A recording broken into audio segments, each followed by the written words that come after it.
Sa kanyang pagbabalik bansa, nagkwento si Sarangani Representative Manny Pacquiao nang naging bakasyon nilang mag-anak abroad.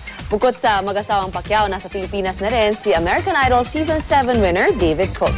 Balitang hatid ni Isay Reyes.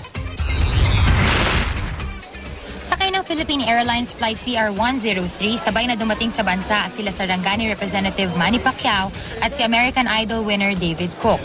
Kasama ni Congressman Pacquiao ang kanyang may bahay na si Jinky Pacquiao nang dumating sa bansa.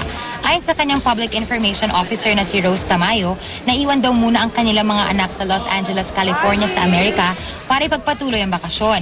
Nauna raw na umuwi ang mag-asawa para sa anibersaryo ng Malungon Town, isang munisipalidad sa Sarangani, at para rin asikasuhin ang mga naiwan niyang nasalanta ng nakaraang bagyo. Pagtutuunan ng pansin ni Pacquiao ang pagpapatuloy ng pagpapatayo ng mga Pacman villages. Maaalala natin na nanggaling din ang buong pamilya Pacquiao at ilang miyembro ng Team Pacquiao sa Holy Land. Nang tanungin natin si Pacquiao, maayos at masaya raw ang kanilang pag-ikot sa Holy Land. Nagkaroon daw sila doon ng magandang family time. Okay naman yung bakasyon namin ng mga anak, ng pamilya. Kilig naman ang ilang fans ni David Cook ng siya ay masilayan. Si Glyza Barreto, die-hard fan ni David Cook.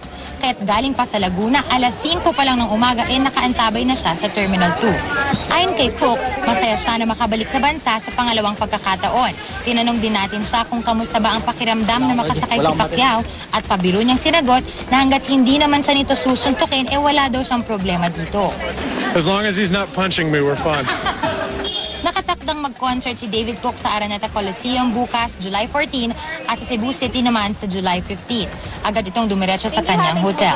Si Manny at Jinky Pacquiao naman, tumulak na rin papuntang Sarangani. Isay Reyes, GMA News.